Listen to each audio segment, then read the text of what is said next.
लोग को मैं एक बार क्या करता हूँ, एक बार इनइक्वालिटीज किस तरह से सॉल्व की जाती हैं, उसका क्या मेथड होता है वो मैं आपको समझा देता हूँ अच्छे से। पहले तो वो समझ लो, और उसके साथ साथ आपको जो फंक्शंस में बेसिक बेसिक कंसेप्ट्स होते हैं, जैसे मॉड का फंक्शन हो गया, लॉग का फंक्शन हो गया, वो किस तरह से सॉल्व करते हैं वो एक बार आप समझ लीजिए। मैं आपको सारे कंसेप्ट एक एक करके बता रहा हूँ, बस आपको समझना होगा ध्यान से। ओके, तो हम लोग अब क्लास यहाँ से स्टार्ट करते हैं। सबसे पहले बच्चों, अगर हम लोग यहाँ पे हेडिंग डालते हैं इन इक्वालिटी, तो इन इक्वालिटी का मतलब हम लोग इसको इन इक्वेशन भी कहते हैं। क्या कहते हैं? इन इक्वेशन, क्योंकि कई सारी बुक्स में इसको इन इक्वालिटी या इन इक्वेशन के नाम से जाना जाता है। तो सबसे पहले आप ये हेडिंग डाल दीजिए। इसके बाद बच्चों आपको करना क्या होता है, जैसे आपके पास कोई भी इन इक्वालिटी दी है, लेट्स से आपको पास गिवन है x minus two greater than 0।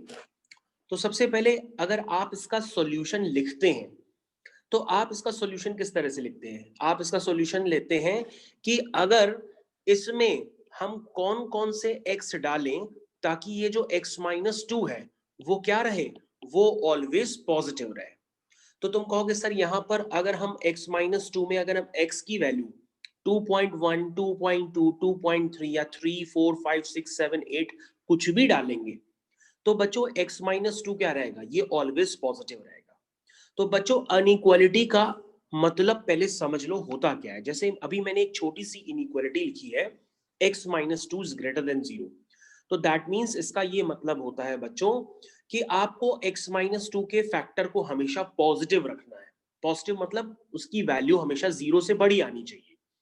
तो यहां पर आप कौन से एक्सपोर्ट करोगे? आप कहोगे सर हम यहाँ पे जो एक्सपोर्ट करेंगे वो 2 से बड़े एक्सपोर्ट करेंगे।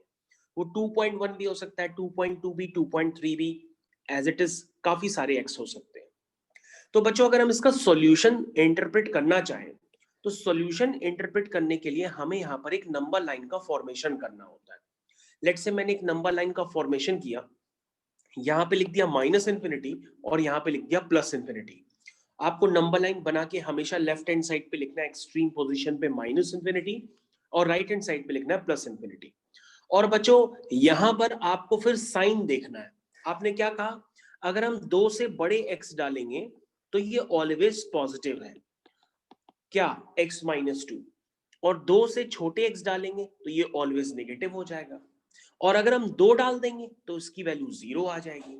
दैट मीन्स हमारा सॉल्यूशन सेट क्या हुआ, हमारा सॉल्यूशन सेट हुआ बच्चों कि हमारा सॉल्यूशन सेट हुआ बच्चों कि 2 से बड़े x आपको पुट करने हैं, और 2 भी नहीं पुट कर सकते। अगर हम 2 पुट कर देंगे तो ये value 2 minus two equal to 0 हो जाएगी, और हमें 0 चाहिए नहीं।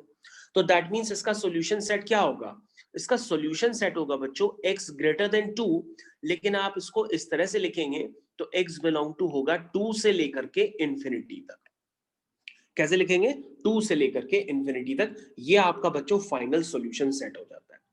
बच्चों ये जो ब्रैकेट होते हैं इसको हम लोग ओपनिंग ब्रेसेस या ओपन ब्रैकेट के नाम से जानते हैं, ओपन ब्रैकेट। और बच्चों अगर हम इस तरह के ब्रैकेट बनाते हैं तो इस ब्रैकेट का मतलब होता है क्लोज्ड ब्रैकेट। और बच्चों क्लोज ब्रैकेट हम लोग तभी बनाते हैं जब हमें पॉइंट्स भी इंक्लूड करने हो। जैसे 2 से इंफिनिटी में अगर हमको 2 इंक्लूड करना होगा तो हम 2 का क्लोज ब्रैकेट बनाएंगे, लेकिन हम यहाँ पे 2 को इंक्लूड नहीं कर सकते क्योंकि 2 ले लेंगे तो ये 0 हो जाएगा, और 0 हमें चाहिए नहीं। तो बच्चों क्लोज ब्रैकेट हम लोग कब यूज करते हैं, जब हमें पॉइंट्स इंक्लूड करने हो, एंड पॉइंट्स, ठीक है ना। और जब नहीं इंक्लूड करने होते हैं तो हम ओपन ब्रैकेट बनाते हैं। तो बच्चों ये एक छोटा सा यहाँ पर इनइक्वालिटी का कंसेप्ट है, और इसके बाद अब आपको पूरा समझ में आने लगेगा। देखिए अब कैसे समझना है आगे। जैसे बच्चों अब यहाँ पर और भी समझिएगा, हम इनइक्वालिटी का लेवल यहाँ पे बढ़ाते चले जाएंगे। This is the basic part जो मैंने आपको बताया। होपफुली आप लोगों को समझ में आ गया होगा कि x minus two greater than 0, that means x belong to 2 से इंफिनिटी। ओके बच्चों, तो बच्चों इसी तरीके से हम हर क्वेश्चन में इंटरप्रेट करते हैं, उस बातों को बोलते हैं, तो हमें उसका सॉल्यूशन सेट समझ में आता है। अब बच्चों यहां पर अगर हम इस तरह से लिख दें कि x minus one, x minus 5 greater than 0, अगर हम इसको इस तरह से लिख दें और हमें इसका सॉल्यूशन सेट इंटरप्रेट करना हो, तो आप क्या कहोगे कि सर आपको x माइनस वन और x माइनस 5 इन दो फैक्टर्स का प्रोडक्ट क्या चाहिए होगा, ऑलवेज पॉजिटिव चाहिए होगा। तो बच्चों x-1 और x-5 का प्रोडक्ट कब पॉजिटिव हो सकता है, आप ये बता सकते हैं? अब आप कहोगे सर ये भी पॉजिटिव हो और ये भी पॉजिटिव हो तो भी इनका प्रोडक्ट पॉजिटिव होगा, ठीक है ना? मतलब पॉजिटिव पॉजिटिव पे पॉजिटिव होगा, माइनस माइनस पे पॉजिटिव होगा। मतलब अगर x-1 पॉजिटिव हो, x-5 भी पॉजिटिव हो तो उनका प्रोडक्ट भी पॉजिटिव होगा। This is the requirement. और अगर x-1 नेगेटिव हो और x-5 भी नेगेटिव हो तो भी उनका प्रोडक्ट पॉजिटिव होगा, क्योंकि माइनस इंटू माइनस क्या होता है, प्लस होता है। अब बच्चों इस बात को हम लोग करते कैसे हैं, इसका सॉल्यूशन सेट निकालते कैसे हैं जब एक से ज्यादा फैक्टर्स हो जाते हैं? उसके लिए क्या करते हैं बच्चों, हम लोग बिगिनिंग लेवल पे समझने के लिए नंबर लाइंस बनाते हैं। जैसे बच्चों मैंने यहाँ पर दो फैक्टर हैं तो हमने यहाँ पे दो नंबर लाइन बनाई है, ठीक है? यहाँ पर दो फैक्टर हैं तो बच्चों हमने यहाँ पर दो नंबर लाइन बनाई है, ठीक है? देखो दो नंबर लाइन हमने बना दी। अब बच्चों सबसे पहली वाली नंबर लाइन x-1 के लिए करते हैं, तो आप बताएंगे x-1 कब पॉजिटिव होगा, कब नेगेटिव होगा? आप कहोगे सर अगर 1 से बड़े x पढ़ेंगे तो x-1 का फैक्टर पॉजिटिव होगा, और 1 से छोटे x पढ़ेंगे तो वो नेगेटिव होगा, और 1 पे 0 हो जाएगा। उसी तरीके से बच्चों अगर हम 5 से बड़े x डालेंगे दूसरे वाले फैक्टर में तो वो पॉजिटिव होगा, और 5 से छोटे x डालेंगे तो वो नेगेटिव होगा। बोलो ये बात समझ में आ गई होगी।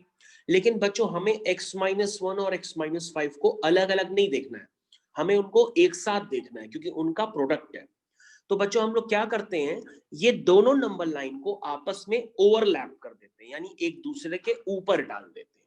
क्या करते हैं, दोनों नंबर लाइन को एक दूसरे के ऊपर ओवरलैप कर देते हैं। तो बच्चों जैसे ही ओवरलैप करते हैं तो हमको ये समझ में आता है कि जो पहला रीजन है, पहला रीजन कौन सा, यानी कि लेस देन 1 वाला, उस रीजन में क्या मिल रहा है कि पहला फैक्टर भी नेगेटिव है और दूसरा फैक्टर भी नेगेटिव है, तो उनका प्रोडक्ट क्या होगा, पॉजिटिव होगा। तो दैट मींस x-1 हमारा सॉल्यूशन सेट हो जाएगा, ठीक है ना? मतलब x लेस देन 1 आपका सॉल्यूशन सेट हो जाएगा। तो बच्चों आपका एक सॉल्यूशन सेट क्या आया, x लेस देन 1। तो लेस देन 1 को आप क्या लिख सकते हैं, माइनस इंफिनिटी से 1, ठीक है ना? लेस देन 1 का मतलब क्या हुआ, 1 से छोटा, तो माइनस इंफिनिटी से 1। और बच्चों अगर हम दूसरा रीजन लें, कौन सा रीजन लें, जब x लाई करता है 1 से लेकर के 5 से बीच में, मतलब x आपका 1 से बड़ा है और 5 से छोटा है, दैट मींस x लाई करता है 1 से लेकर के 5 के बीच में। इसको बच्चों कैसे कहते हैं, इसको कहते हैं x लाई करता है 1 से 5 के बीच में। तो बच्चों एक फैक्टर उसमें पॉजिटिव है और एक नेगेटिव है, तो उनका प्रोडक्ट क्या होगा, नेगेटिव होगा। जब उनका प्रोडक्ट नेगेटिव हो जाएगा यानी लेस देन 0 हो जाएगा तो वो केस अपनी रिक्वायरमेंट नहीं कहलाएगी। उसके बाद बच्चों अगर हम x 5 से बड़ा ले लेंगे, तो 5 से बड़ा लेंगे तो उसमें पहला वाला फैक्टर भी पॉजिटिव है और दूसरा वाला फैक्टर भी पॉजिटिव है, तो उनका प्रोडक्ट भी पॉजिटिव होगा। इसका मतलब ये वाला हमारा सॉल्यूशन सेट माना जाएगा। ये कौन सा, 5 से बड़ा, 5 से बड़ा मतलब 5 से इंफिनिटी। तो बच्चों आपके पास ये जो क्वेश्चन है इसका फाइनल आंसर क्या हुआ, इसका फाइनल आंसर हुआ x belong to minus infinity से 1 यूनियन 5 से इंफिनिटी, क्योंकि ये दोनों ही आंसर आपके एक्सेप्टेबल है। तो आई थिंक आपको जब एक से ज्यादा इनइक्वालिटीज हो जाएंगी तो भी आपको ये पैटर्न समझ में आ गया होगा। अब बच्चों मैं कल की क्लास में भी आपको बता रहा था वेवी कर्व पैटर्न, तो वेवी कर्व पैटर्न देख करके आप अचानक चौंक गए थे। अब आपको चौंकने की जरूरत नहीं है। इसका मतलब ये होता है बच्चों कि जब एक से ज्यादा फैक्टर्स हो, जैसे मान लीजिए अभी हमने जो पीछे ही एग्जांपल लिया था हम उसी को ले लेते हैं और उसको वेरीफाई कर लेते हैं कि वेवी कर्व मेथड उस पे फॉलो होता है कि नहीं होता है। तो आप बच्चों हेडिंग डाल दीजिएगा वेवी कर्व मेथड, और बच्चों ये आपको पता होना चाहिए।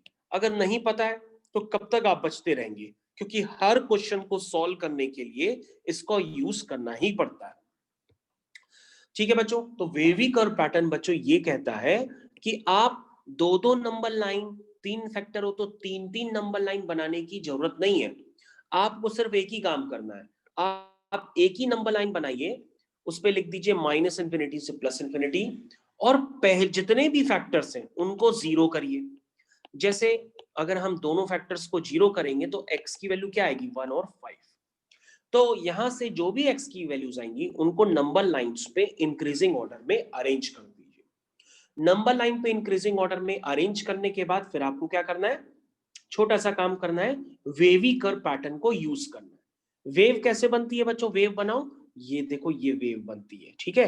तो वेव इस तरह से चलती ही रहती है और आपका आंसर निकलता चला जाता है। तो बच्चों राइट हैंड साइड में सबसे पहले लिखते हैं प्लस, फिर लिखते हैं माइनस, फिर लिखते हैं प्लस। तो बच्चों जहां पर प्लस होता है वो पार्ट होता है ग्रेटर देन जीरो, और जहां पर माइनस होता है वो पार्ट होता है बच्चों लेस देन जीरो। तो बच्चों इसका मतलब क्या हुआ कि आपका सॉल्यूशन सेट क्या होगा, ग्रेटर देन जीरो है, यानी आपका सॉल्यूशन सेट हुआ x belong to minus infinity से 1 यूनियन 5 से इंफिनिटी। तो बच्चों ये वेवी कर्व पैटर्न होता है, इसी को हम यूज करते हैं, हम अलग अलग नंबर लाइन नहीं बनाते हैं। तो ये बात आपको समझ में आई होगी, लेकिन आपके मन में होगा कि सर एक दो क्वेश्चन और करके दिखाइए, तो हम इनइक्वालिटी हमारी पूरी क्लियर हो जाएगी और हम भविष्य में सारे क्वेश्चंस कर पाएंगे। तो हम आपको बच्चों एक क्वेश्चन अभी और बताते हैं, आप देखिए उसको आराम से। जैसे बच्चों मैंने लिख दिया x minus one x plus four whole divided by x minus one x plus four whole divide by x minus three, ये है बच्चों, इसको मैंने ले दिया लेस देन जीरो। ठीक है बच्चों, अब बच्चों हमें क्या करना है, इसका आंसर निकालना है। तो आंसर निकालने के लिए मैंने क्या बताया, आप क्या यूज करेंगे, आप यूज करेंगे वेवी कर्व पैटर्न। तो आप सबसे पहले एक नंबर लाइन बनाएंगे और अपने सॉल्यूशन को बताएंगे। अब बच्चों इसमें क्या करते हैं, इसमें पॉइंट्स टू रिमेंबर में भी होता है कि कभी भी हम इन इक्वेशन में क्रॉस मल्टीप्लाई नहीं करते हैं, ये बात आपको ध्यान देनी होगी। कई बच्चे क्या करेंगे, x माइनस थ्री को क्रॉस मल्टीप्लाई करके जीरो में डाल देंगे, तो वो गलत है पूरी तरीके से। इसलिए आप यहाँ पे पॉइंट्स बनाकर लिख लीजिए पहले से ही, पॉइंट्स टू रिमेंबर में, कि cross multiplication not allowed, cross multiplication यहां पे अलाउड नहीं होता है। लेकिन अगर क्रॉस मल्टीप्लिकेशन हो रहा है तो वो तभी हो सकता है जब आप जिसको क्रॉस मल्टीप्लाई करने जा रहे हो वो हमेशा के लिए पॉजिटिव हो। ध्यान दीजिएगा, क्रॉस मल्टीप्लिकेशन अलाउड तो होता नहीं है, लेकिन अगर आप कर रहे हैं तो वो तभी कर सकते हैं 100%, जब आप कंफर्म हो जाए कि वो 100% पॉजिटिव नंबर है, तभी आप उसको क्रॉस मल्टीप्लाई कर सकते हैं, अदरवाइज नहीं कर सकते। अब बच्चों अगर ये x माइनस थ्री का होल स्क्वायर होता डिनोमिनेटर में, तो ये ऑलवेज पॉजिटिव होता। x माइनस थ्री की होल पावर 4 होती तो वो ऑलवेज पॉजिटिव होता। तो जो नंबर ऑलवेज पॉजिटिव होते हैं हम उनको इनइक्वालिटी से डिस्कार्ड कर देते हैं, चाहे वो न्यूमरेटर में हो, चाहे वो डिनोमिनेटर में हो, चाहे आप उसको क्रॉस मल्टीप्लाई करके ही ले जाए, जैसे भी करें।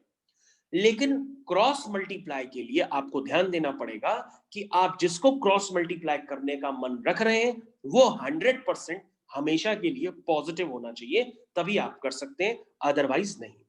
तो बच्चों यहां पर क्रॉस मल्टीप्लाई नहीं कर सकते, और वैसे भी याद रखिए इनइक्वालिटीज में जल्दी आप क्रॉस मल्टीप्लाई नहीं किया करिए। तो आपको पॉइंट्स टू रिमेंबर याद रहेगा कि क्रॉस मल्टीप्लिकेशन इनइक्वालिटी में अलाउड नहीं होता है। अब बच्चों आप क्या करेंगे, ये तीन फैक्टर्स हैं, तीनों को इक्वल टू जीरो करेंगे। जब तीनों को इक्वल टू जीरो करेंगे तो बच्चों कौन कौन से पॉइंट्स आएंगे, माइनस वन, सॉरी 1 माइनस 4 और 3। तो सबसे पहले बच्चों माइनस 4 आएगा, फिर 1 आएगा, फिर 3 आएगा। तो आई होप आप लोग को अब समझ में आ गया होगा। तो अब बच्चों हम लोग क्या यूज करेंगे, वेवीज कर्व पैटर्न। तो देखो बच्चों ये वेव कैसे बनती है, ये वेव बच्चों इस तरह से चलती चली जाती है और एक खूबसूरत सा पैटर्न बनाती है। तो ये हो गया बच्चों प्लस, फिर माइनस, फिर प्लस, फिर माइनस। अब बच्चों आपको कौन सा आंसर चाहिए, लेस देन जीरो वाला। तो लेस देन जीरो वाला बच्चों आप आंसर लिख लीजिए, क्या आंसर होगा, x बिलोंग टू, कहां पे लेस देन जीरो है, माइनस फोर के पहले, यानी माइनस इंफिनिटी से माइनस फोर यूनियन 1 से 3। तो बच्चों आपने आंसर निकाल लिया है। तो आई होप आप लोग को ये क्वेश्चन 100% समझ में आ गया होगा। हम हर क्वेश्चन पे कोई ना कोई आपको कंसेप्ट बता रहे हैं। अगर आप हमारे साथ बने हुए हैं तो आपको करना कुछ नहीं है, सिर्फ स्क्रीन ध्यान से देखिए और इसके अलावा जो पॉइंट आपको इंपॉर्टेंट लिखे वो पॉइंट आप अपनी कॉपी में जरूर लिख लीजिए, ठीक है।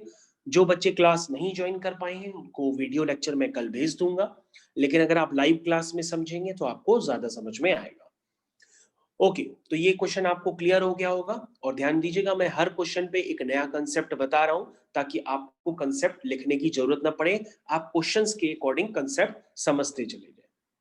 ओके बच्चों, नेक्स्ट क्वेश्चन हम आपके सामने लिख रहे हैं। नेक्स्ट क्वेश्चन आपकी स्क्रीन पे ये रहा।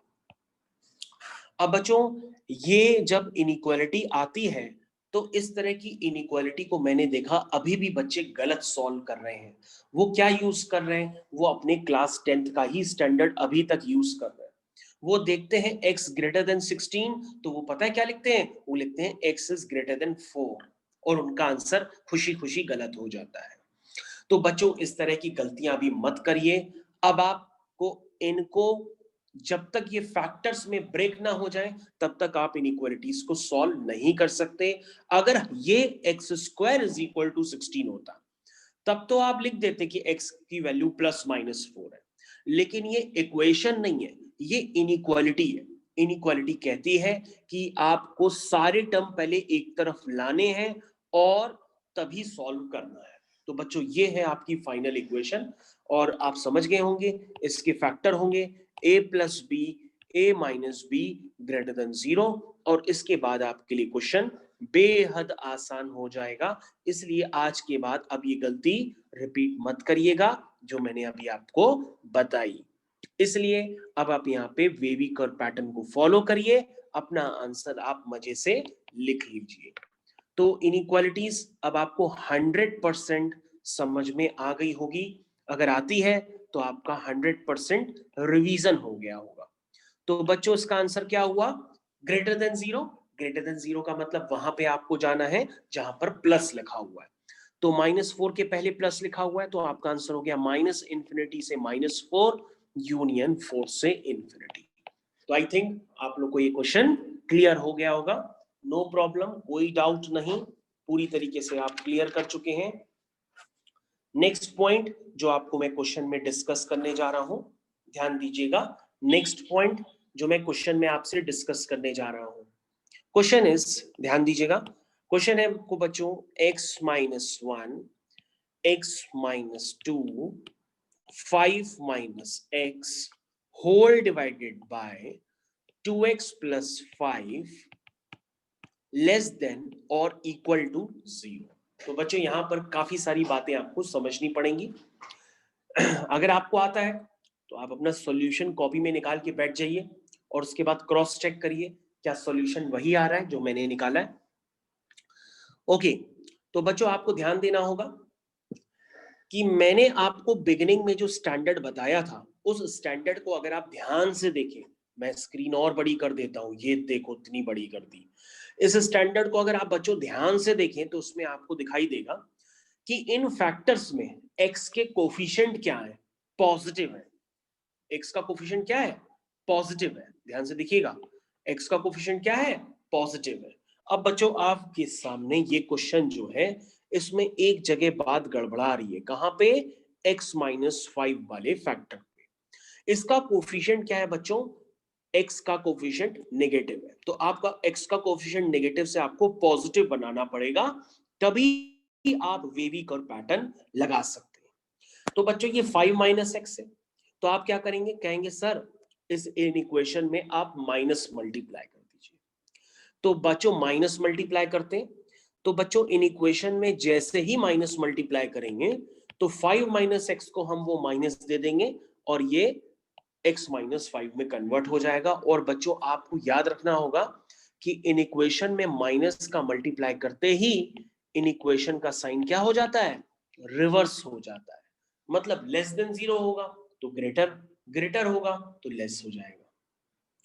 अब एक बच्चे को मैंने देखा जब वो क्वेश्चन सॉल्व कर रहा था, उसने क्या किया, उसने कहा सर लेफ्ट हैंड साइड में आपने बताया था कि x का कोफिशिएंट अगर माइनस हो तो माइनस मल्टीप्लाई करके उसको प्लस बना लेते हैं।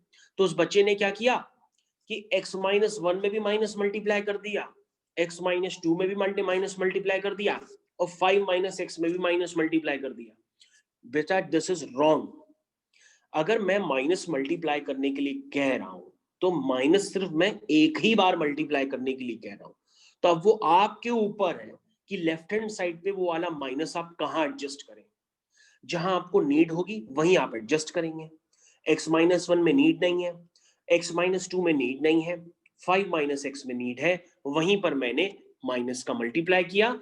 और जैसे ही माइनस का मल्टीप्लाई करते हैं तो दिस इज द रूल कि माइनस का मल्टीप्लाई अगर हम इन इक्वेशन में करते हैं तो इन इक्वेशन का साइन रिवर्स हो जाता है। तो आई थिंक आपको समझ में आ गया होगा। अब बच्चों आप एक अपनी सुनहरी सी नंबर लाइन जो आप बार बार बना रहे हैं उसको बनाते रहिए और अपने आंसर को प्रेडिक्ट करिए वो क्या होगा। तो सबसे पहले बच्चों यहाँ पे क्रिटिकल पॉइंट सबसे पहले आ रहा -5/2, क्योंकि आप क्रॉस मल्टीप्लाई करेंगे नहीं, मैं आपको नियम सिखा चुका हूं। एक क्रिटिकल पॉइंट आ रहा 1, एक आ रहा 2 और एक आ रहा 5। अब बच्चों वेव को बनाइए। वेव तो आपको अच्छी लगती ही है, हर बच्चे को वेव अच्छी लगती है। ये देखो वेव, तो plus minus plus minus plus. अब बच्चों कौन सा पोर्शन चाहिए? प्लस वाला चाहिए, क्योंकि ग्रेटर देन 0 लिखा है और बच्चों इक्वल टू 0 भी लिखा है। तो बताओगे बच्चों ये बड़ा सा फैक्टर इक्वल टू 0 कब हो सकता है? तो तुम कहोगे सर 1 पे 0 हो सकता है, क्योंकि 1-1, 2-2, 5-5 0 हो सकता है। लेकिन बच्चों डिनोमिनेटर को कभी भी 0 नहीं किया जाता है, चाहे ग्रेटर और इक्वल टू 0 लिखा हो, चाहे लेस देन इक्वल टू 0 लिखा हो, डिनोमिनेटर को कभी भी 0 नहीं किया जाए। क्योंकि बेटा कोई भी रियल नंबर हो, अगर उसका डिनोमिनेटर आपने 0 कर दिया तो वो पूरा पूरा अनडिफाइंड हो जाएगा। आपका क्वेश्चन क्वेश्चन क्या हो जाएगा? पूरा पूरा अनडिफाइंड हो जाएगा। इसलिए बच्चों चाहे इक्वल टू 0 लिखा ही क्यों ना हो, हम हमेशा न्यूमिनेटर को 0 करते हैं, डिनोमिनेटर को कभी भी 0 नहीं करते हैं। तो बच्चों अब आपको ध्यान देना होगा कि आंसर किस तरह से लिखना है। ग्रेटर देन 0 चाहिए तो आपका आंसर हुआ -∞ से -5/2। -5/2 को इंक्लूड नहीं करेंगे, इसलिए वहां पे ओपन ब्रैकेट है। 1 को इंक्लूड कर सकते हैं, 2 को भी कर सकते हैं, क्योंकि 1 और 2 पे 0 हो सकता है। यूनियन 5 को पे भी 0 हो सकता है, 5 को भी इंक्लूड कर सकते हैं। और इंफिनिटी पे तो कभी क्लोज ब्रैकेट लगता ही नहीं है। इंफिनिटी पे कैसा ब्रैकेट लगता है? हमेशा ओपन ब्रैकेट। ठीक है, मेरी बात समझ में आ गई होगी कि आपने इन इक्वेशंस के एक एक करके रूल्स आप बढ़ाते चले जा रहे हैं। ठीक है, तो बच्चों आई थिंक आपको वेवी कर्व पैटर्न बहुत अच्छे से समझ में आ गया होगा। वेवी कर्व पैटर्न बहुत अच्छे से आप लोग को समझ में आ गया होगा। ठीक है, अब बच्चों हम लोग आगे कंटिन्यू करते हैं और दूसरे कंसेप्ट्स की तरफ मूव करते हैं, क्योंकि हम लोग की ये बैकअप क्लास है, इसलिए हम लोग ज्यादा से ज्यादा अपने कंसेप्ट्स को, जो छूटे हुए कंसेप्ट्स हैं, उनको रिवाइज करने की कोशिश करेंगे। ठीक है बच्चों, यहां तक क्लियर हो गया सबको? आप टाइम ले लीजिए, भले आप देख लीजिए 1 मिनट के लिए। ओके, तो इनइक्वेशंस यानी वेवी कर्व पैटर्न हर बच्चे को काफी अच्छे से क्लियर हो गया होगा। अब बच्चों हम लोग यहाँ पर कुछ ग्राफ्स देख लेते हैं। जैसे आपको सबसे ज्यादा किस ग्राफ में दिक्कत होती है? फंक्शंस में सबसे ज्यादा दिक्कत हो रही होगी आपको मॉड में। अगर आपके लेक्चर्स छूटे हुए हैं तो जहां पे मॉड आ रहा होगा, मॉड को देख करके ही आपके क्वेश्चंस हो नहीं पा रहे होंगे, इसलिए मॉड को आप देख लीजिए। ये फंक्शंस का एक पार्ट होता है, मॉड होता है, लॉग होता है, काफी सारे फंक्शंस होते हैं। चलिए देखते हैं हम लोग। सबसे पहले बच्चों मॉड को देख लेते हैं। जैसे कंसेप्ट ऑफ मॉड, आप हेडिंग डाल दीजिएगा, कंसेप्ट ऑफ मॉड। मॉड का कंसेप्ट, मॉड का कंसेप्ट क्या होता है जरा समझ लीजिए। जैसे बच्चों अगर आपके पास दे दे कोई y is equal to modulus of x, तो इसका क्या मतलब होता है? बच्चों इसका मतलब ये होता है कि मॉडुलस ऑफ x का जो रिजल्ट होता है वो ऑलवेज पॉजिटिव होता है। लेकिन कई बच्चों को ये बात समझ में नहीं आती है, तो हम क्या करते हैं, हम उनको प्रैक्टिकली बातों से समझाते हैं। जरा समझिएगा, अगर आप -2 का मॉड लिखते हैं तो इसका रिजल्ट क्या होता है? 2 होता है। आप 2 का मॉड लिखते हैं तो इसका रिजल्ट 2 होता है। आप -5 का मॉड लिखते हैं तो भी इसका रिजल्ट 5 होता है। 5 का मॉड लिखते हैं तो भी इसका रिजल्ट 5 होता है। अब कहने का मतलब बच्चों यहां पे ये समझना कि अगर मॉड के अंदर का नंबर 0 से बड़ा है तो उसका मॉड पॉजिटिव साइन से खुलेगा, लेकिन अगर मॉड के अंदर का नंबर 0 से छोटा है तो उस नंबर का मॉड नेगेटिव साइन से ओपन होगा। किस नंबर का मॉड? इस नंबर का मॉड नेगेटिव साइन से ओपन होगा। क्यों? ताकि उसका रिजल्ट क्या आ जाए? पॉजिटिव आ जाए। तो बच्चों ये कंसेप्ट आप यहां से समझने की कोशिश करिए, क्योंकि जब आप क्वेश्चंस में करते हैं तो आपको ये बात समझ में नहीं आती। इसलिए आप ये नंबर्स के फॉर्म में समझ लीजिए कि कभी भी मॉड के अंदर का नंबर 0 से बड़ा है तो उसका मॉड पॉजिटिव साइन से ओपन होगा। मॉड के अंदर का नंबर 0 से छोटा है तो उसका मॉड नेगेटिव साइन से ओपन होगा। क्यों? क्योंकि माइनस इंटू माइनस क्या हो जाएगा? प्लस, और हमारा कंफर्मेशन आ जाएगा कि वो क्या है? पॉजिटिव है। तो आई थिंक आप समझ गए होंगे। अब ध्यान से देखिए बच्चों, अगर कोई लिखता है y is equal to mod x, तो इसको बच्चों इस तरह से हम लोग डिफाइन करते हैं, और ये बात आपको ऑब्वियस लगनी चाहिए। आप इसको बहुत डिफिकल्ट तरीके से मत समझिए कि अगर मॉड के अंदर का नंबर 0 या 0 से बड़ा होता है तो उसका मॉड पॉजिटिव साइन से ओपन होगा। अगर मॉड के अंदर का नंबर 0 से छोटा होता है तो उस नंबर का मॉड नेगेटिव साइन से ओपन होगा। तो बच्चों ये डेफिनेशन में आप कंफ्यूज नहीं हो जो मैंने आपको लगाई लिखवाई है अभी। इसमें अगर आपको कोई कंफ्यूजन है तो आप उनको बता सकते हो।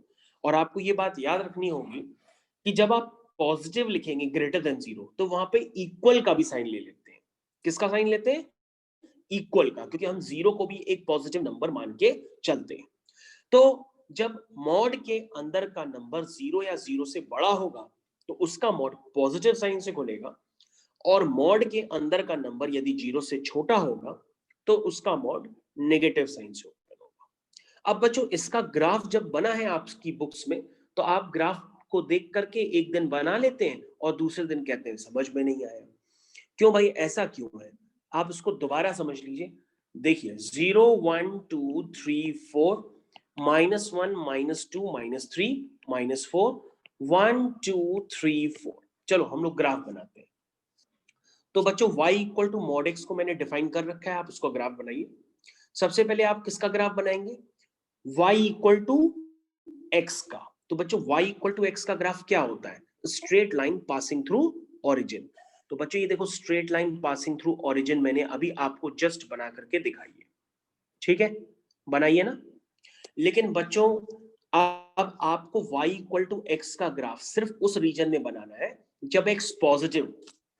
तो x पॉजिटिव हो, और बच्चों x कहां से पॉजिटिव है?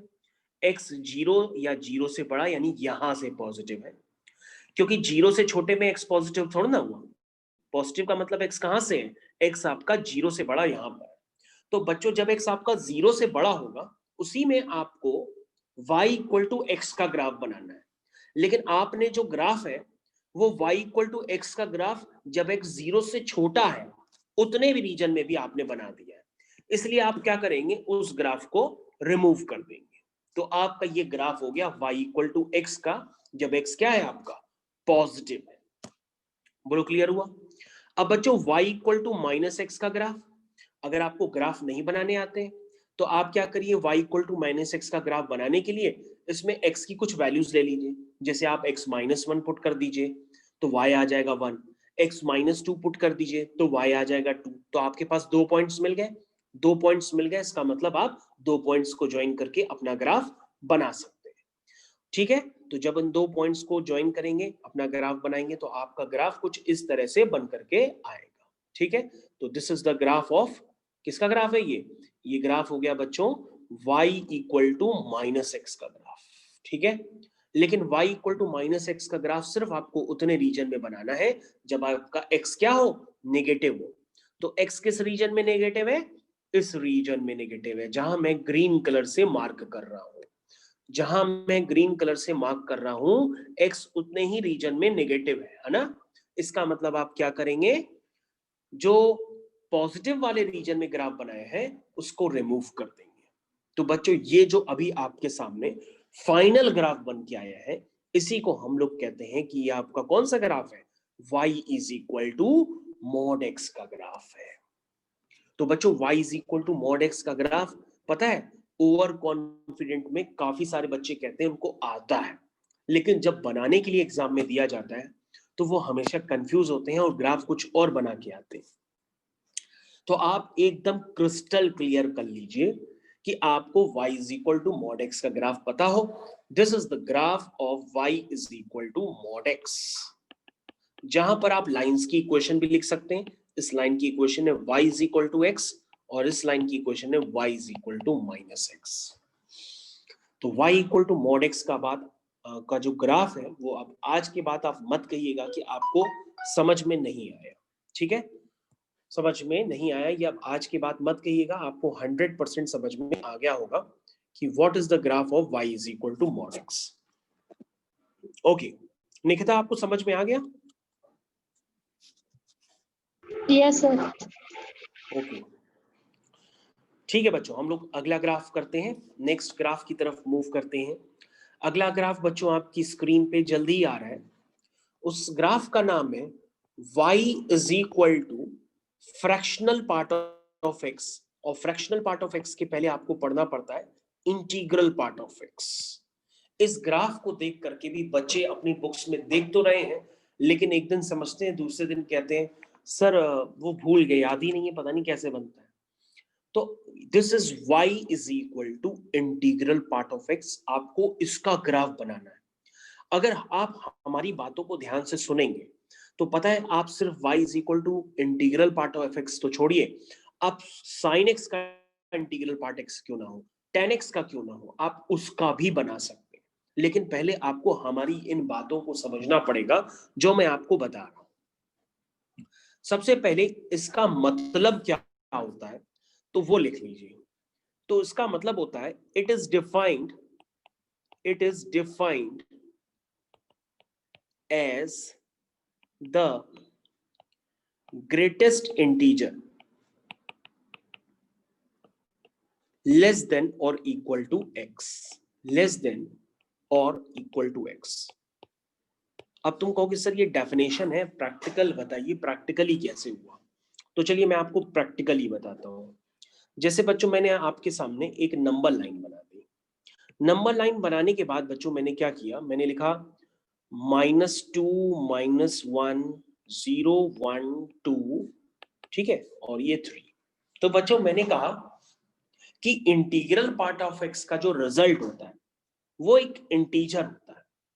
जैसे बच्चों आप यहां पे मेरी बात ध्यान से समझिएगा, अगर हम 2 से 3 के बीच में कहीं भी खड़े हो जाए, हम अगर 2 से 3 के बीच में कहीं भी खड़े हो जाए तो उसका रिजल्ट क्या होगा। तो तुम कहोगे सर 2 से 3 के बीच का रिजल्ट एक इंटीजर होगा, लेकिन वो कौन सा इंटीजर होगा, ध्यान से देखिए, वो लिखा है लेस देन और इक्वल टू x, यानी जो दोनों में कम होगा। तो 2 और 3 में कौन सा कम है, 2। यानी कि बच्चों अगर आपसे कोई कह दे कि x इज लाइंग बिटवीन 2 से 3, तो उसका मतलब उसका इंटीग्रल पार्ट क्या होगा, 2 होगा। क्या होगा, 2 होगा। ये बात समझिएगा। अगर कोई आपसे कह दे कि कोई नंबर 2 से 3 के बीच में लाई कर रहा है तो उसका इंटीग्रल पार्ट क्या होगा, 2 होगा। बोलो भाई। और 2 यहां पे आप इंक्लूड भी कर सकते हैं क्योंकि 2 का भी इंटीग्रल पार्ट क्या होगा, 2 ही होता है। और अगर आपको कम समझ में आ रहा है कि सर इंटीग्रल पार्ट थोड़ा सा टफ लग रहा है, तो आप ऐसे समझ लो, इधर देखिए, जैसे हमने लिख दिया 2.1, तो 2.1 कहां होगा, 2 से 3 के बीच में होगा, तो उसका इंटीग्रल पार्ट क्या होगा, 2 होगा। तुम्हारे मन में आया सर कुछ और, हमने कहा 2.99, सर 2.99 भी जो होगा ना वो 2 और 3 के बीच में ही होगा, तो उसका इंटीग्रल पार्ट क्या होगा, 2 होगा। और मैंने अगर लिख दिया 3, तो तुम कहोगे सर 3 तो खुद ही एक इंटीजर है, तो इंटीजर का तो इंटीग्रल पार्ट इंटीजर ही होगा क्योंकि इंटीग्रल पार्ट का तो रिजल्ट ही इंटीजर होता है। और किसी ने लिख दिया -1.5, तो तुम कहोगे सर +1.5 कहां है, हमने कहा आओ दिखाते हैं +1.5, ये है आपका +1.5। तो -1.5 कहां होगा, जितना 0 से आगे उतना 0 के पीछे, ये होगा -1.5 होगा। तो बच्चों ये नंबर किसके बीच में है? ये नंबर -2 से -1 के बीच में है। तो इसका इंटीग्रल पार्ट क्या होगा? जो दोनों में कम होगा, दिस इज -2। तो बच्चों ये बात आपको समझ में आनी चाहिए। अगर बच्चों हम यहां पे खड़े हो जाए 2.5 पे, तो 2.5 का इंटीग्रल पार्ट क्या होगा? आप कहोगे 2 होगा। लेकिन बच्चों अगर हम -2.5 पे खड़े हो जाए तो उसका इंटीग्रल पार्ट कहां होगा? This is -2.5। तो उसका इंटीग्रल पार्ट बच्चों क्या होगा? -3 होगा। बोलो भाई समझ में आया? तो बच्चों आपको ये डेफिनेशन समझनी पड़ती है, आप मेरी बात ध्यान से सुनिएगा, आपको डेफिनेशन समझनी पड़ती है कि कोई भी नंबर, इधर ध्यान दीजिएगा, मैं आपको फिर से समझा रहा हूं जनरल तरीके से। जैसे आपको पास y is equal to mod x है, अब आपको समझना होगा अगर x लाई करता है 1 से 2 के बीच में, तो उसका इंटीग्रल पार्ट क्या होगा? 1 होगा। ध्यान दीजिएगा बच्चों, this is integral part of x, जिसको मैं डिफाइन कर रहा हूं, जरा आप समझिएगा उस बात को। This is y is equal to integral part of x। मैं कह रहा हूं अगर x 1 से 2 के बीच में लाई करेगा तो उसका इंटीग्रल पार्ट क्या होगा? 1 होगा। तो x अगर 2 से 3 के बीच में लाई करेगा तो उसका इंटीग्रल पार्ट क्या होगा? 2 होगा। ठीक है। और बच्चों अगर x, ध्यान से देखिए भाई, अगर x लाई करता है -1 से 0 के बीच में, तो उसका इंटीग्रल पार्ट क्या होगा बच्चों? -1 होगा। आप चेक कर लो, -1 से 0 के बीच में आप यहां पर कहीं होगे, ठीक है ना? जैसे आपके पास -0.5 है, तो वो -1 से 0 के बीच में, तो उसका इंटीग्रल पार्ट क्या होगा? -1। और बच्चों अगर आप -2 से -1 के बीच में हो, तो उसका इंटीग्रल पार्ट क्या होगा? -2 होगा। तो बच्चों आपको वो वाला रिजल्ट लेना होता है जो दोनों में कम होता है। बोलो समझ में आया कि व्हाट इज इंटीग्रल पार्ट? जो बच्चे पहली बार पढ़ रहे हैं उनको समझ में आना चाहिए, जो पढ़ चुके हैं उनका रिवीजन हो रहा होगा। ओके अनुष्का, तुमको बेटा इंटीग्रल पार्ट समझ में आया क्या होता है? Yes sir. पक्का? Yes sir. ठीक है, गुड। तो बच्चों अगर हम इसका ग्राफ बनाना चाहें, तो ग्राफ में ज्यादातर बच्चों से अभी भी कहता हूं एसएसबी बैच में बनाने के लिए, तो वो ग्राफ में बहुत ही ज्यादा कंफ्यूज हो जाते हैं और पता नहीं जाने किसका ग्राफ बना देते हैं। तो y is equal to integral part of x जब आप समझ जाते हैं तो ग्राफ गलत क्यों बनाते हैं? देखिए सबसे पहले हम इसका ग्राफ बनाते हैं जो आपकी बुक्स में भी बना हुआ है, 0 1 2 3 4 -1 -2 -3 -4। This is 1 2 3 -1 -2 -3। तो मैं आपको दोबारा लिख देता हूं, ध्यान दीजिएगा, -1 -2 -3। तो दिस इज द ग्राफ। मैं अब ग्राफ बनाने जा रहा हूं y is equal to integral part of x का। तो किस तरह से ग्राफ बनेगा जरा उस बात को समझिएगा। सभी बच्चे यहाँ पे ध्यान दें। तो बच्चों आपको थोड़ा सा ध्यान देना है, सब्र रखना है। सबसे पहले देखिए, ये आप ग्राफ बनाने जा रहे हैं y is equal to integral part of x का। आपने उसको कैसे ब्रेक किया? पहले आपने देखा जब x 1 से 2 के बीच में है तो y की वैल्यू क्या आ रही है? 1 आ रही है। यानी आपको y इक्वल टू 1 का ग्राफ बनाना है। तो बच्चों y इज इक्वल टू 1 का ग्राफ कभी आपने देखा है? कहोगे सर ये होता है y इज इक्वल टू 1 का ग्राफ, ये है y इज इक्वल टू 1 का ग्राफ। लेकिन ये क्या पूरा ग्राफ बना दोगे क्या? सर पूरा ग्राफ थोड़ा ना बनाएंगे y इक्वल टू 1। ये तो सिर्फ उतने ही रीजन में बनाएंगे जब x आपका 1 से 2 के बीच में लाई करता है। किसमें लाई करता है? 1 से 2 के बीच में लाई करता है, उतने ही रीजन में तो बनाएंगे। बोलो भाई। एक और डेफिनेशन आप ले सकते हो, इधर ध्यान दीजिए। अगर x 0 से 1 के बीच में होगा तो उसका इंटीग्रल पार्ट क्या होगा? 0 होगा। तो आप y इक्वल टू 0 का ग्राफ बनाओ, फिर y इक्वल टू 1 का ग्राफ बनाओ, फिर y इज इक्वल टू 2 का ग्राफ बनाओ, तो आपके पास y is equal to integral part of x का ग्राफ बनता चला जाएगा। तो सबसे पहले बच्चों y इक्वल टू 0 का ग्राफ बताओगे कैसे बनेगा? तुम कहोगे सर ये y इक्वल टू 0 का ग्राफ बनाना तो है, लेकिन सिर्फ पता है सर कितने रीजन में बनाना है? सर सिर्फ उतने रीजन में बनाना है जब x 0 से 1 के बीच में हो। तो देखो बच्चों 0 से 1 के बीच में मैंने y इक्वल टू 0 का ग्राफ बनाया है। y equal to 0 is basically x axis.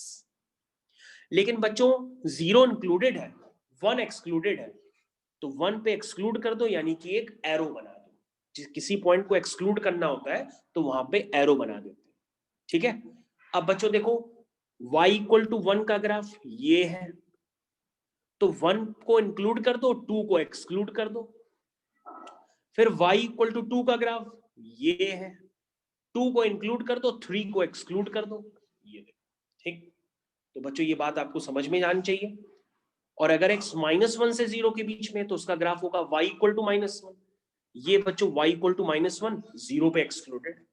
तो बच्चों आप देख रहे हो ग्राफ कैसे बनता चला जा रहा, एकदम सीढ़ी नुमा ग्राफ है। इसलिए हम इसको क्या कहते हैं, इसको हम कहते हैं स्टेप फंक्शन। क्या कहते हैं, step function. This is also called step function. इसको बच्चों हम लोग स्टेप फंक्शन के नाम से जानते हैं। तो आई थिंक आपको बहुत अच्छे से समझ में आ गया होगा कि y is equal to integral part of x का ग्राफ कैसे बना, और आप इसको कभी नहीं भूलेंगे। अभी भी आपको कोई प्रॉब्लम है तो आप हमसे पूछ सकते हैं, शेयर कर सकते हैं, मैं आपको बता सकता हूं।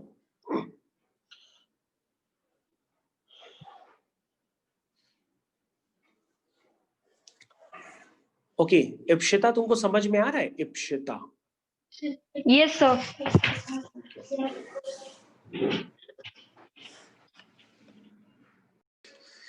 Let's begin with applications. बच्चों अब हम लोग कुछ एप्लीकेशंस की स्टार्टिंग करते हैं।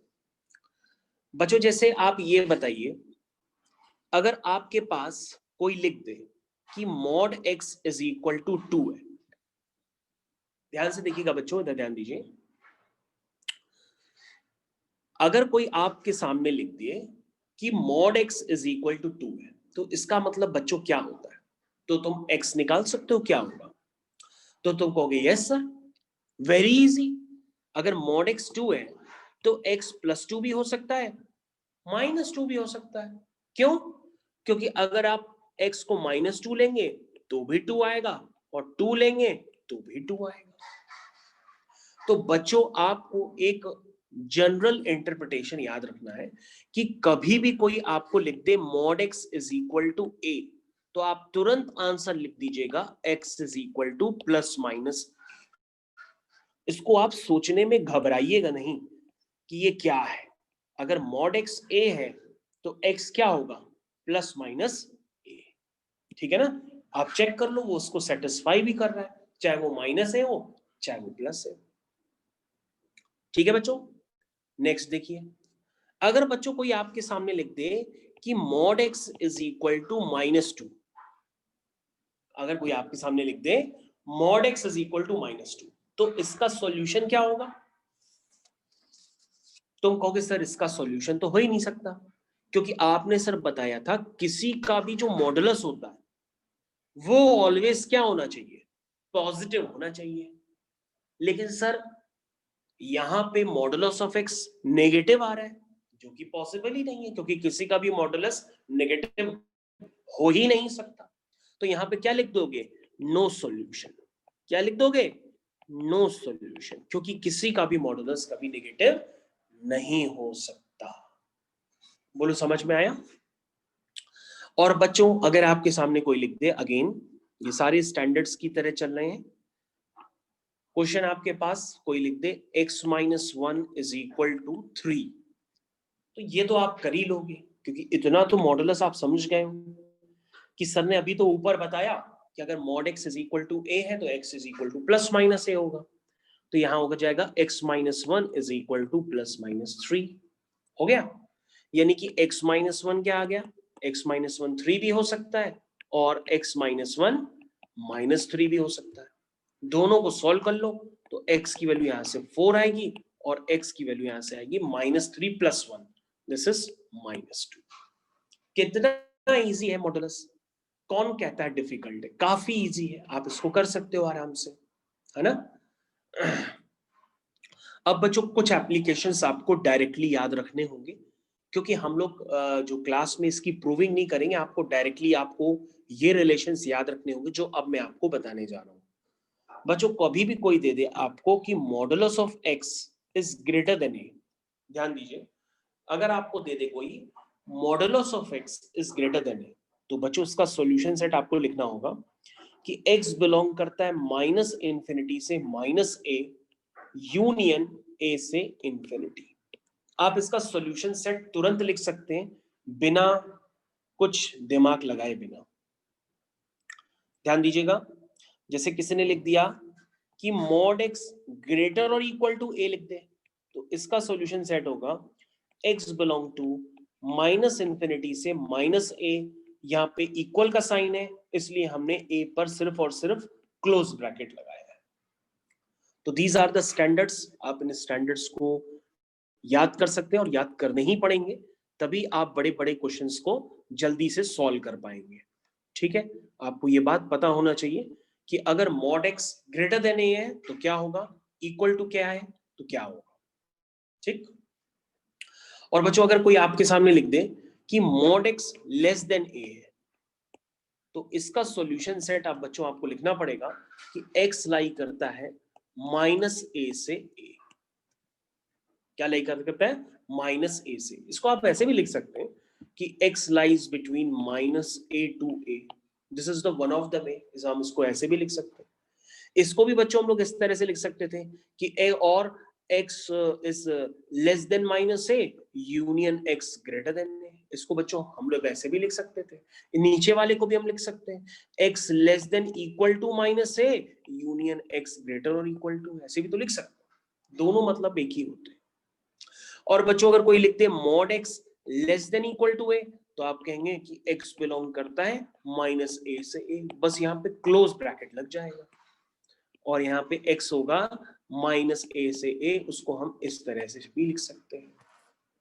तो आई थिंक ये कंसेप्ट्स आपको क्लियर हो गए होंगे कि इनको किस तरह से सॉल्व किया जाता है।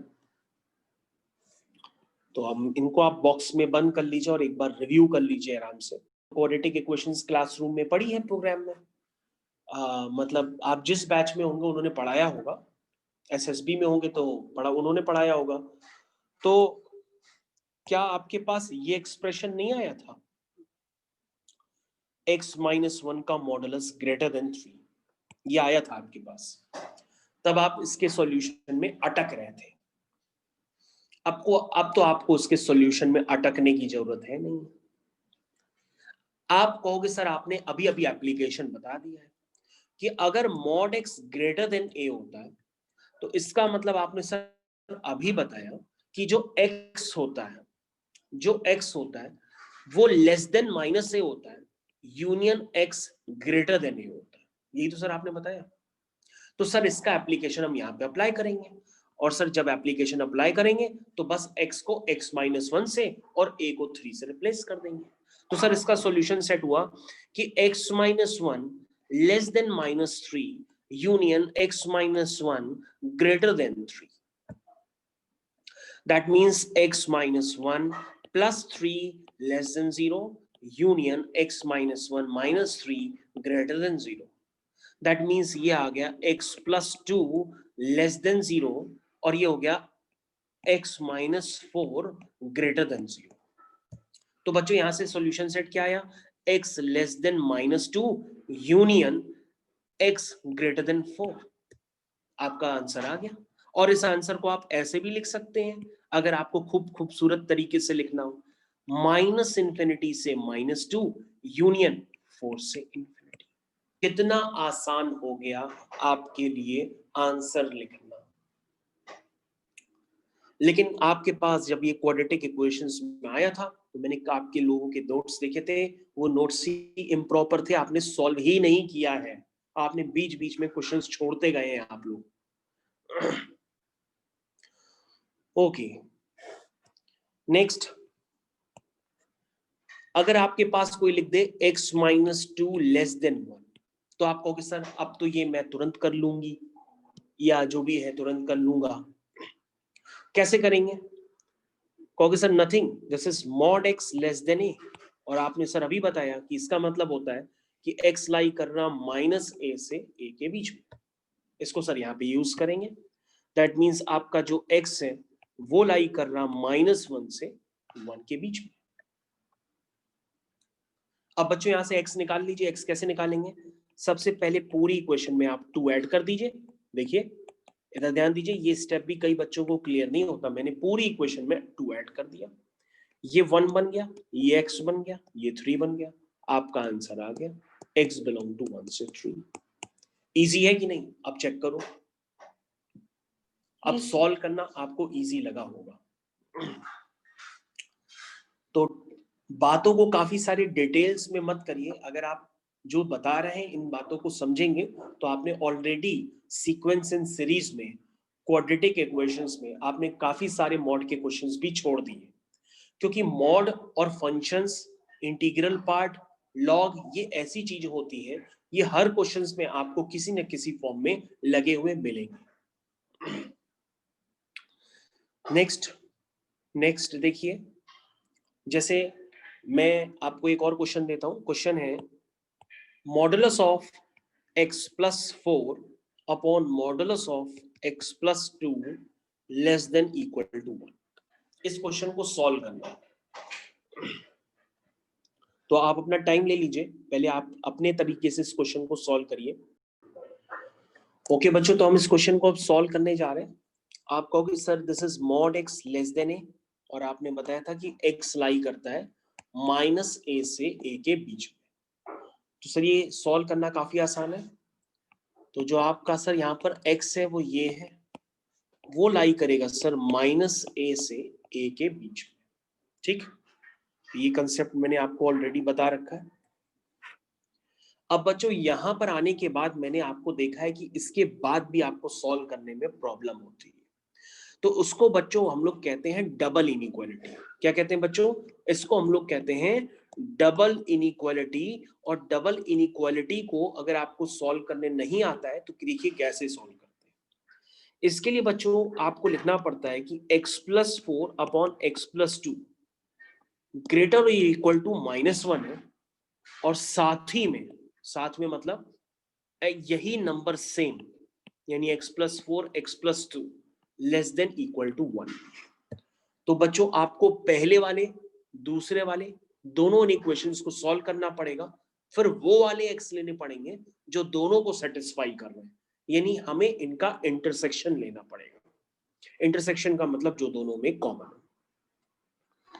तो आई थिंक ये आप लोग सॉल्व करना जानते हैं। अगर आप इसको प्रॉपरली सॉल्व करेंगे तो कुछ इस तरह से करेंगे। तो this is x plus 4 x plus 2 whole divided by x plus 2 is greater or equal to 0. This is 2x plus 6 whole divided by x plus 2 is greater or equal to 0. So this becomes 2 times x plus 3 upon x plus 2 greater or equal to 0. दूसरे वाले को solve करते हैं बच्चों, तो ये हो गया x plus 4 upon x plus 2 minus 1 less than equal to 0. ये बन गया x plus 4 minus 6 minus 2 whole divide by x plus 2 less than equal to 0। तो बच्चों ये हो गया 2 upon x plus 2 less than equal to 0। अब बच्चों दोनों के सॉल्यूशन सेट अलग अलग पहले आप आराम से निकालिए, कोई जल्दी नहीं है। इसका सॉल्यूशन सेट, इसका सॉल्यूशन सेट, दोनों के अलग अलग पहले आप निकालिए। तो यहां पर आएगा एक बार -3, एक बार आएगा -2, दोनों को 0 करेंगे तो ये इस तरह से वेव बनेगी, प्लस माइनस प्लस, यहाँ माइनस इंफिनिटी, यहाँ प्लस इंफिनिटी। तो आपका सॉल्यूशन क्या हुआ? ग्रेटर चाहिए आपको, तो आपका वो x belong to minus infinity से -3। -3 पे 0 भी हो सकता है क्योंकि न्यूमरेटर 0 हो सकता है। यूनियन 2 से यूनियन -2 से इंफिनिटी, डिनोमिनेटर आप 0 नहीं कर सकते, इसलिए -2 को मैंने एक्सक्लूड कर रखा। तो बच्चों एक सॉल्यूशन सेट ये हो गया। अब बच्चों हम दूसरा सॉल्यूशन सेट लिखने जा रहे हैं। तो हम ऊपर नीचे, ऊपर को 0 करेंगे तो कुछ नहीं आएगा, नीचे वाले को 0 करेंगे तो क्या आएगा? -2 आएगा। तो बच्चों ये इस तरह से यहाँ पे तो एक ही वेव बनेगी, प्लस माइनस। कैसा पार्ट चाहिए? Less than 0। तो x belong to minus infinity से -2, और डिनोमिनेटर 0 हो नहीं सकता, इसलिए ओपन ब्रैकेट। तो बच्चों ये दोनों आंसर आए हैं। अब बच्चों आपको इन दोनों आंसर्स का क्या लेना पड़ेगा? इंटरसेक्शन, क्योंकि आप वही वाले x एक्सेप्ट करेंगे जो दोनों को एक साथ सेटिस्फाई करें। ठीक है ना, क्योंकि x तो दोनों में एक ही है, तो आपको कॉमन x लेने पड़ेंगे। कैसे लेंगे? सबसे पहले ऊपर वाला सॉल्यूशन आप बताइए सर। सबसे पहले। हाँ यस बेटा बताइए। सर आपने यहाँ पे -2 एक्सक्लूड क्यों कर दिया है, ये किसमें बता बेटा? दीजिएगा। बेटा डिनोमिनेटर हम कभी भी जीरो नहीं कर सकते, इसलिए हम -2 को एक्सक्लूड कर देते हैं। हमारा डिनोमिनेटर बच्चों कभी भी जीरो नहीं होना चाहिए। अगर किसी भी फंक्शन का डिनोमिनेटर जीरो हो गया तो वो फंक्शन अनडिफाइंड हो सकता है, इसलिए हम उसको जीरो डिनोमिनेटर में कभी नहीं कर सकते। न्यूमिनेटर जहां जहां जीरो होगा उसे हम कर सकते हैं। समझ में आया? Yes sir. तो ठीक है बच्चों, अब हम क्या करेंगे, दोनों सॉल्यूशंस का इंटरसेक्शन लेने के लिए पहले हम दोनों सॉल्यूशंस को नंबर लाइन पे देखते हैं कहां से। तो बच्चों एक सॉल्यूशन आपका है -∞ से -3, ये देखो बच्चों मैंने एक ग्रीन किया, एक सॉल्यूशन आपका ये है। दूसरा सॉल्यूशन आपका बच्चों ये है -2 से इंफिनिटी, ये सॉल्यूशन है। ठीक, -2 ओपन है इसलिए ऊपर ओपन सर्कल बना देते हैं, -3 इंक्लूडेड है इसलिए वहां क्लोज बना लेते हैं। और दूसरा सॉल्यूशन है आपका बच्चों -∞ से -2, तो -∞ से -2 ये दूसरा सॉल्यूशन आपका दूसरी इनइक्वालिटी का। अब बच्चों अगर आप ध्यान से देखें तो आपको क्लियर कट इनमें कॉमन रीजन साफ सुथरा नजर आ रहा होगा। तो कॉमन रीजन बच्चों कहां है? आप कहोगे सर ये कॉमन रीजन है जो -3 से पहले पहले है। तो आपका फाइनल आंसर क्या हुआ? कहोगे सर फाइनल आंसर हुआ x बिलोंग टू -∞ से -3, -3 इंक्लूडेड है इसलिए वो क्लोज ब्रैकेट के साथ आ रहा है। तो सभी बच्चों ध्यान दें कि इस क्वेश्चन को, इस इनइक्वालिटी को किस तरह से सॉल्व किया जाता है और किस तरह से इंटरसेक्शन लिया जाता है, क्योंकि इंटरसेक्शन लेना भी अभी आपको नहीं आता है, क्योंकि मैं काफी सारे बैचेस में देख चुका हूं आपका इंटरसेक्शन गलत होता है। इसलिए जैसे मैं आपको सिखा रहा हूं वैसे आप प्रॉपर नंबर लाइंस बनाइए, इंटरसेक्शन लेना सीखिए। मैंने देखा है कई सारे बच्चे सिर्फ मुंह में यानी वर्बली मुंह के अंदर ही आ जाते हैं और बोलते रहते हैं हाँ सर ये आंसर हो,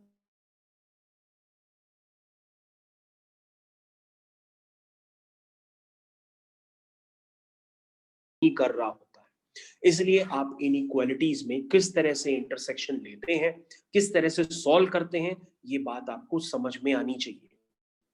this is the complete question जिसमें काफी सारे कंसेप्ट्स आपने एक साथ सीखे हैं। Okay,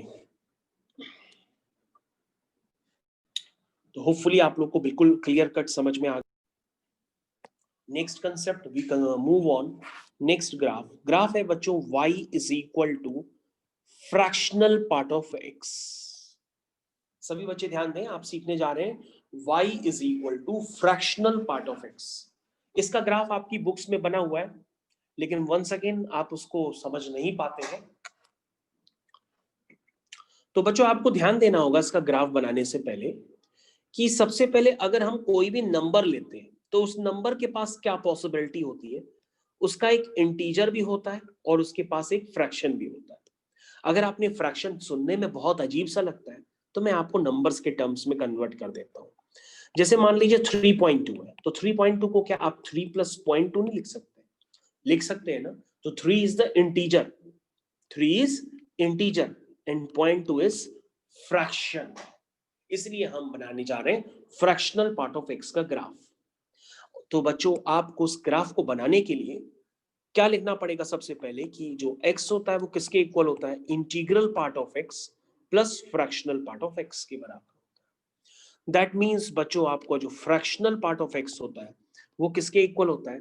x minus integral part of x के इक्वल होता है। कहने का मतलब अनुष्का ये है कि अगर आपसे कोई कह दे कि फ्रैक्शनल पार्ट ऑफ x का ग्राफ बनाओ, तो आप क्या करोगे? x minus integral part of x का ग्राफ बनाओगे, क्योंकि fractional part of x is equal to x minus integral part of x।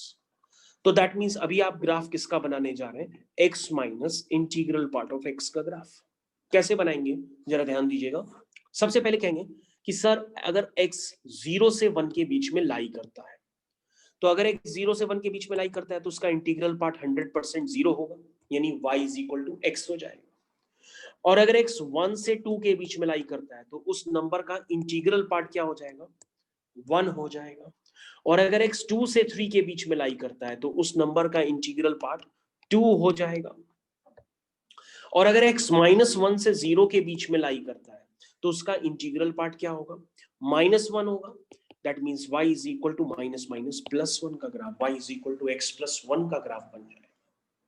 तो आई थिंक आप लोग को ये कंसेप्ट क्लियर हो गया होगा। और y अगर x लाई करता है -2 से, ध्यान दीजिएगा, अगर x लाई करता है -2 से -1 के बीच में तो उसका इंटीग्रल पार्ट -2 होगा, माइनस माइनस प्लस हो जाएगा। तो यानी कि आपको फ्रैक्शनल पार्ट ऑफ x का ग्राफ बनाने का मतलब ये है कि आप इतने जो ग्राफ्स हैं उनको पहले आप बनाएंगे। तो आई थिंक समझ में तो आई गया होगा आपको। This is x axis, y axis, origin 1 2 3 4 5 -1 -2 -3 -4 -5 1 2 3 4 -1 -2 -3 -4। देखिए बच्चों, सबसे पहले आप y is equal to x का ग्राफ बनाइए। सभी बच्चे ध्यान दें, सबसे पहले y इक्वल टू एक्स का ग्राफ बनाइए, लेकिन वो ग्राफ बनाएंगे सिर्फ जब x लाई करता है 0 से 1 के बीच में। तो 0 से 1 के बीच में y is equal to x का ग्राफ ये होगा।